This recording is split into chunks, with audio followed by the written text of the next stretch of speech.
الحمد لله نحمده ونستعينه ونستغفره ونعوذ بالله من شرور أنفسنا ومن سيئات أعمالنا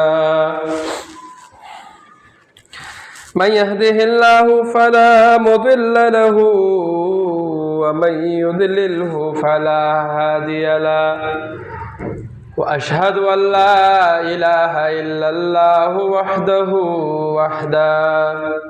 وحده لا شريك له وأشهد أن محمدا عبده ورسوله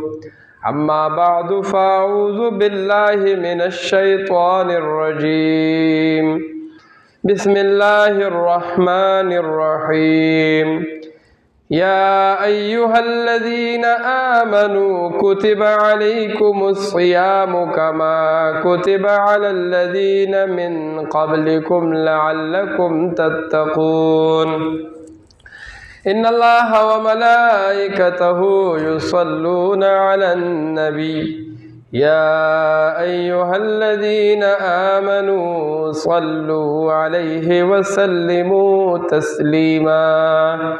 اللهم صل على محمد وعلى آل محمد كما صليت على إبراهيم وعلى آل إبراهيم إنك حميد مجيد اللهم بارك على محمد وعلى آل محمد كما باركت على إبراهيم وعلى آل إبراهيم إنك حميد مجيد محترم مسلمانان ورونو کوم شپې او ورځې دي چې د رمضان دی ډېرې مبارکې شپې او ورځې دي او ټولې ورځې او ټولې میاشتې د الله تعالی دي خو د رمضان له الله تعالی خصوصیت ورکړی دی چې دا پکې ډېرې خاصې دي او هغه خصوصیت دې ته د څه د وجې میلاو شو نو دا خصوصیت دې ته د قرآن د وجې میلاو شو چې الله قرآن کې وایي شهر رمضان الذي انزل فيه القرآن چې میاشت د رمضان هغه ده چې په کومه کې قرآن نازل شوی دی نو د قرآن مجید د وجې الله تعالی دې ټولې میاشتې له خصوصیت ورکړه په نورو میاشتو باندې اوس الله تعالی په دې کې زموږ استاسو اعمالو ته ګوري زموږ استاسو عبادت ته ګوري زموږ استاسو رجوع ته ګوري زموږ تراوو ته ګوري ذکر او اذکار او دغه رنګ نوافل ته ګوري چې زما د بندگان 11 میاشتې یې کول اعمال کول خو څنګه چې په رمضان کې قیدا سي نو دا یو میاشت په حدیثو کې راځي رسول الله صلی الله علیه وسلم فرمایي وإذا سرکشه شیطانان الله تعالی وتړي چې زما بندگان زما د پاره عبادت خالص وکړي او چې دای زمانہ بخنه وغواړي زه د خلکو د خپل بندگانو بخنه وکم بیا نور اعمال داسې دي لکه سوچ کو که زکات دی او که حج دی او که مز دی او که نور معاملات او عبادت دی نو پاغې کې خامخا نور خلق خبرېږي که یو سړی ډېر ځان ساتي ریا پکې راځي خو خامخا خلق ته بیا هم خبرېږي که به داسې وګڼو یو کس زکات ورکوي نو که څوک نه خبروي نو هم چې چاله ورکوي هغه خبر شي نو نورو عبادتونو کې مخلوق خبرېږي او ریا پکې راځي خو روژه داسې عبادت ته کوتی ځان لئی مثال کے طور پر تا سره هیڅوک نشته بنده کمره ده یا مثال یو داسې ځای کې چلته کې څوک شته نه باتروم کې تو بس کله شي خو د الله تعالی نه یریږي نو روزه داسې عبادت ته چې بدی کې ریا نه راځي د دې تعلق دا برای راز د الله تعالی سره دی نو ذکر رسول الله صلی الله علیه وسلم فرمایي وی الله تعالی فرمایي چې دا روزه زما د پاره ده. اوس به مونږ دا ووایو چې ټول عبادت خو خلق د الله تعالی د پاره کوي، نو الله تعالی سلو وجه دا روزه زما د پاره ده. ولې ما دې وجه تاسو ته وی چې نور عبادتو کې ریا راتلی شي، خو روزه داسې څیز دی چې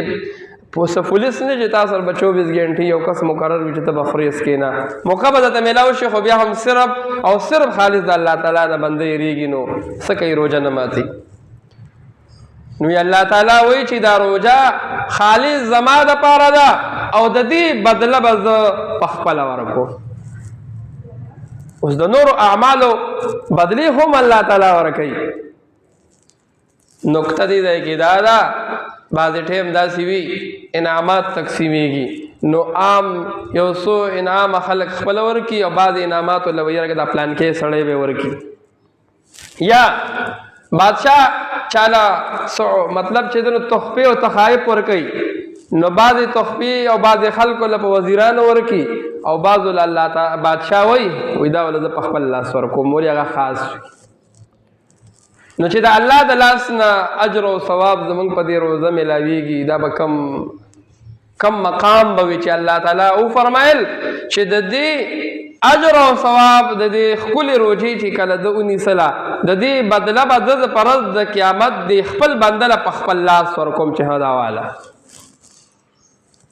یا الله تعالی فرمایي چې دا روزه زما د پاره ده او د دې بدله زه په خپله یم چې دله به زه ځان ورکمه. اوس څومره اجر او ثواب الله تعالی په دې رمضان کې ایښی او دا رمضان یې د خپلو بندګانو د بخښنې دپاره پیدا کړی دی چې دا 11 میاشتې د دوی نه کمې کوتاهۍ کېږي چې د رمضان دا میاشت په دوی باندې راشي. نو چې څنګه حدیثو کې رسول الله فرمایلی دي چې اولنۍ عشره رحمت دی، دویمه مغفرت دی، درېیمه عتقکم من النار د جهنم نه خلاصې دی. نو چې دا 3 عشرې په ده باندې تېرې شي او دی متوجه شي او عبادت وکړي او الله نه وغواړي توبه وباسي، نو الله تعالی ورته د 11 میاشتو کمې کوتاهۍ چې څه وي هغه ورته ټول معاف کی. نو کوشش به د دې دا کوو چې ګوره کو دې رمضان او دې روژو مونږ کې تبدیلي رانه وسته، نو بیا په دې پوه شو چې ستا په روژه کې فرق دی، ځان به بدلو. چې په خولې روژه نیسو نو دې سره سره به ټول اعضا او ټول ځان بدلو، خپل عادتونه به هم بدلو، توبه به باسو چې نن نه پس به زه دروغ نه وامه، دا به نه کوم، دا به نه کوم، دا به نه کومه، غیبت به نه کومه، ګناه نه به ځان ساتمه، معاملات به سمومه. دا ټولې تړلې خبرې د رمضان سره دي. نو هله به بیا د الله تعالی په دربار کې دې بندل الله تعالی په خپل لاس باندې چې دی نو څه کوي د دې بدله ورکوي. او که د مولانا بجلیګر صاحب خبره وایي که مونږ د ګناه نه ځان نه ساتو وایي داسې به زه خر تم کورې واچوم سهار نه ماښامه پورې به چې دنه خوراک نه کوي دغه به هم روژې څه فایده نه کوي. بیا فایده خو به هغې ما او تعالی روژه راکوي چې مونږ پکې د ګناه نه ځان ساتو، تلاوت پکې کوو، ذکر و اذکار عبادت تراویح ختمونه پکې کوو او ځان دې ته فارغ کو، نو هله به الله تعالی موږ له د دې اجر او ثواب راکوي. او ګینې بیا هغه خبره ده چې څاروي ته هم کورې واچوه نو بس اب هم د ماښامه پورې څه خوري څکي نه، صرف په دې ګورې څه نه میلاویږي. که به موږ ته بخښنه میلاویږي، که موږ له به الله تعالی د دې صله په خپل لاس راکوي، نو هغه به هغه روژې وي څنګه چې د روژې آداب دي چې موږ د دې خیال وساتو، اعمال پکې وکړو، بس د ګناه نه ځان وساتو، اعمال پکې وکړو، نو د دې روژې صله هغه به الله تعالی په خپل لاس موږ له راکوي. او که نه اعمال پکې نه کوو، ګناه نه ځان نه ساتو، او بیا هغه حدیث دی چې ډېر روژه نیونکي داسې دي چې د لوږې پاتې کېدو نه هغه ته هېڅ میلاو نه شو. نو واقعي خوراک څښاک نه کوو، چای ته مو زړه کېږي نه څښو، روټۍ ته مو زړه کېږي نه څښو نه خورو، نو هېڅ هم میلاو نه شو، هېڅ هم موږ ته میلاو نه شو. ولې موږ پکې هغه اعمال ونه کړل کوم چې د الله تعالی د رضا سبب ګرځېدو. نو کوشش به دا کوو چې د روژې د آدابو به خیال ساتو. ښکلې روژه به نیسو نو دا روژه به په ورځ د قیامت زما او ستا دپاره سپارشي شي. حدیثو کې راځي په ورځ د محشر به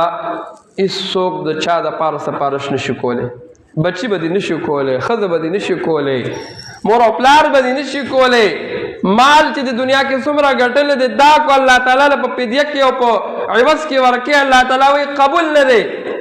دا موږ تاسو قرآن کې اورېدلي دی. الله وایي هېڅ نه قبلوم، نه د چا سفارش قبلوم، نه د چا نه پیسو باندې څوک خلاصېدی شي. او ګورئ په ورځ د محشر حدیثو کې راځي د الله په دربار کې به ګورئ روژه راپاسي او د خپل روژهدار دپاره به سفارش وکړي. روژه به راپاسي د الله په علم کې د چې څنګه وي اعمالو له څنګه وزن ورکوي او څنګه جسم ورکوي. خو روژه به د الله تعالی په دربار کې سپارش وکړي چې یا الله دې کس پرېږده، دا کس پرېږده، دې جنت ته داخل کا. ولې دې ما د خوراک او څښاک نه منع کړی و. ما به ورته چې ستا روژه ده مونځ وکړه، تلاوت وکړه، ذکر وکړه، عبادت وکړه، دا وکړه دا وکړه. اوس زه د ده دپاره سپارش کومه چې ته دا کس پرېږده او څه وکړه جنت ته ور داخل کا. نو غواړو دا مونږ ټول دا غواړو په دنیا کې مونږ د عذاب او د تکلیف نه د مصیبت نه یریږو. نو د دنیا څه مصیبت وي او د دنیا به څه تکلیف وي. اصل ژوند خو د آخرت ژوند دی. هلته د هغې تکالیف هم څه سره سم نه دي او خوشحالۍ بیا هم څه سره سم نه دي. نو ټول غواړو دا چې مونږ دنیا کې هم مونږ ته راحت وي او آخرت کې هم راحت وي. نو د هغې دپاره د اعمالو ضرورت دی چې اعمال به کوو، ښکلو رجوی به نیسو، ذکر و اذکار او تلاوت به کوو. په تېر شوي 11 میاشتو په تېر شوي ژوند باندې کرانه کمی کوتاهۍ شوي دي. نو د شپې چې پیشبني راپاسو لږ ځان له به 2 رکاته 4 رکاته نفل وکړو، الله سره به خپل مناجات کوو او هغه تېر شوي ګناهونه به الله تعالی بخو. الله ته به جړه او فریاد کو، الله په دې خوشحالیږي. ګورئ په دې خفه کېږي چې زما بنده دی او ما ته ګوره اړوئ نه. او دا بچي ماشومان وي چې دوی د خپل پلار نه څه غواړي نو پلار خوشحالیږي چې دی ما ته په دې وړه خوله باندې د وایي دا راله راړه او دا وکړه دا وکړه دا وکړه. نو کوي وله ټول نشي کولی خو ډېر وله وکړي. نو که بندګان الله تعالی ته متوجه شي او د الله تعالی نه وغواړي او خپل ځان پرې وبخي. د نور غټ د دې نه څه څیز دی چې انسان خپل ځان په الله تعالی باندې وبخي چې الله ګناهونه راته معاف کړي. نو الله تعالی په دې خوشحالیږي. او بیا حدیث په قرآن کې وایي نا امیده کېږئ مه تاسو چې یاره موږ دا کړي دي او موږ دا کړي دي او موږ دا کړي دي. بخښنه هر ټایم غواړئ. قل یا عبادی الذین اسرفوا علی انفسهم لا تقنطوا من رحمت الله. اے زما بندگانو کو چېرې په خپل ځان مو زیاتې کړي وي، ګناهونه مو کړي وي، نو زما د رحمت نه نا امیده کېږئ مه چې اوس به الله تعالی بخښنه وکړي که ونه کړي. ان الله یغفر الذنوب جمیعا انه هو الغفور الرحیم. الله تعالی وایي ټول ګناهونه درته معاف کومه، ټول ګناهونه درته معاف کوم، خو بنده وغواړه که نه. نو چې موږ تاسو کم از کم څوک په دې رمضان کې د الله تعالی ته هر وخت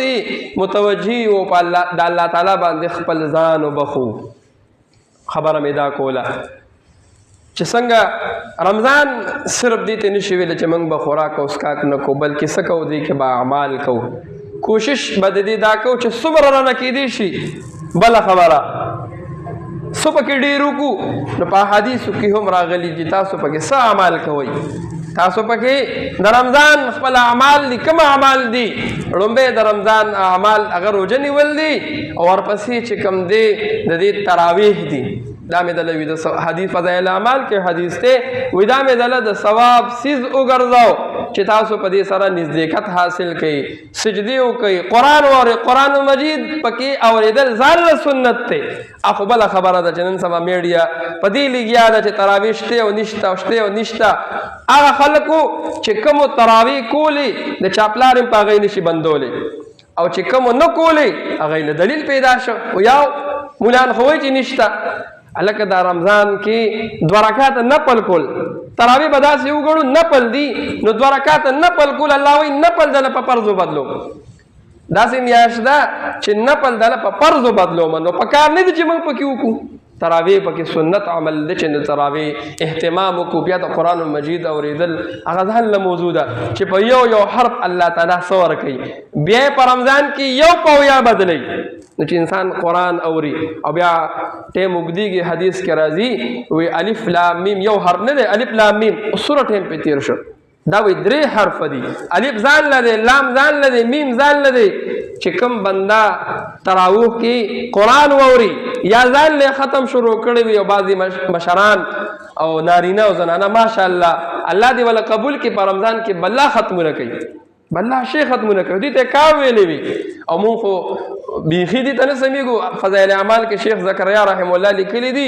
وایي زمونږ د کور زنانو دا روټین دی چې د کور کار سره سره 15 سپارې تلاوت دا په رمضان کې کوي اوس مونږ دې ته کار وایو دا د بخښنې میاشت ده او امام احمد بن حنبل رحمت الله علیه د الله تعالی دیدار یو کم سل پیرې کړو په خوب کې الله تعالی لیدلی و نو اخره پې راوایي و چې زه دې پیر الله تعالی وینم زه به دې تپوس کوم چې تا ته به الله بنده په څه نږدې کېږي نو چې کله الله تعالی سره خوب کې ملاقات کو دیدار یې کو نو الله تعالی ته په خوب کې وایي تا ته به الله تعالی بنده په څه نږدې کېږي نو الله تعالی ورته په جواب کې وایي بالقرآن په دې قرآن به ماته نږدې کېږي اخو مفسرینو محدثینو تپوس دې کوي یا الله کو پې پوهېږي او کو پې نه پوهېږي بعضې خلک ګورې اوس هم فتنه راوتې ده چې څوک په قرآن په معنی نه پوهېږي دته اجر او ثواب نه میلاویږي داسې خلک هم پکې وایي نو په تپوس دې کوي په خوب کې یا الله کو په معنی پوهېږي او کو پې نه پوهېږي الله جواب ورکوي کو په معنی پوهېږي او کو پې نه پوهېږي خو چې د قرآن تلاوت کوي او اوري وي دی به ماته ډېر نږدې کېږي نو کوشش د دې دا کوو رمضان میاشت ده چې د قرآن مجید تلاوت پکې ډېر ډېر کوو ډېر چې څومره نه کېدی شي چې څومره ډېر ختمونه پکې وکړو بله خبره کومو ملګرو قرآن نی ویلې قرآن نی ویلې هغه له حدیثو کې راځي فضایل اعمال کې حدیث دی حضرت انس رضی الله تعالی عنہ روایت دی اوږد حدیث دی وایي تاسو پکې په رمضان کې د څلورو خبرو ډېر اهتمام کوئ وایي دوه خبرې دا دي یو څه کوئ د لا اله الا الله ذکر پکې ډېر ډېر کوئ نو چې زمونږ وخت ابس نه تیریږي چې اوزګار کینو قرآن تلاوت مو نه دی کړی قرآن مو ویلی نه دی هسې ناست یو کور کې یو بازار کې یو په لاره یو نو چې کم از کم تسبیح ځان له پیدا کړو دا تسبیح د دې دپاره وي چې انسان ته یاداشت شو هسې به ته په خولې وایي الله الله الله نو چې دغه ځای پورې لاړ شي څوک سلام واچي نو خپله خبره به د نه بیا هېري نو تسبیح چې د سر لاس کې وي نو که خبره دې بدله هم شي یا چا سره دوه خبرې وکړي هم نو بیا به دې خپل ذکر ته کار ووایي نو تسبیح ځان له پیدا کړو دویم نمبر چې دی نو څه وکړو استغفار پکې ډېر وایو استغفر الله ربي من كل ذنب واتوب اليه کو دا ډیر چاله نه ورځي نو صرف دومره ویل شي استغفر الله استغفر الله استغفر الله دا د بخښنې میاشت ده نو چې په دې رمضان کې ته هېڅ ونه کې او الله تعالی درته بخښنه وکړي د دې نه غټ څه شته نو د دې پکې ډېر اهتمام کوو بیا وایي دوه خبرې داسې دي چې د دې نه بغیر خو ستاسو بله لار نشته وایي هغه کومې دي وایي دا پکې ډېر ډېر غواړئ د الله تعالی نه جنت غواړئ د الله تعالی نه څه غواړئ د الله تعالی نه په هر دعا کې جنت غواړئ کوشش د دې دا کو چې څومره اعمال سړی وکړي که تراویح وکړي که مونځ وکړي که ذکر وکړي که عبادت وکړي که تلاوت وکړي نو دعا دا د عبادت مغز دی کوشش به دې دا کو دعاګانې به پکې ډېرې ډېرې غواړو دعاګانې به ډېرې ډېرې ځان دپاره د مور او پلار دپاره د استادانو دپاره د بچو دپاره د ملک دپاره د آخرت دپاره د هر څه دپاره د الله تعالی نه دعاګانې غوښتل دي نو یو خبره دا ده چې یو څیز دا دی چې د هغې نه ستاسو خلاصې نشته جنت غواړئ د الله تعالی نه غواړو دا موږ چې الله موږ ته خپله رضا نصیبه کړي او الله تعالی موږ جنت ته ور داخل کړي دویمه خبره د جهنم نه پناه غواړئ نو د الله تعالی نه غوښتل دي چې جهنم نه موږ خلاص کړي او د هغې مطابق انسان بیا عمل شروع کړي چې کوم عمل زما داسې دی چې دی به ما جنت ته بوځي کوم عمل زما داسې دی چې دی به ما جهنم ته بوځي نو که چېرې موږ او تاسو د دنیا کې یو کس وایي دا لار ګوره خرابه ده هلکه ته خو په دې ځې خو دا لار ټیک نه ده مخکې کوځې نو څوک به درنه پیسې واخلي نو هغه لار بدله کړي نو که رسول الله صلی الله علیه وسلم راغلی دی د الله کتاب راغلی دی موږ او تاسو ته سمه او خرابه لاره ښولې ده په هغه لار باندې انسان روان شي چې کومه لاره ښه ده په هغه لار باندې هغه عمل انسان اختیار کی چې کوم عمل جنت ته د تلو سبب دی او هغه لار او د هغه عمل نه انسان ځان وساتي کوم چې سبب د جهنم د تلو دی. نو کوشش وکړو خپل روجي بنیسو د الله نه بغواړو او په الله تعالی باندې بسکو خپل ځان بخو. واخر دعوانا الحمدلله رب العالمین.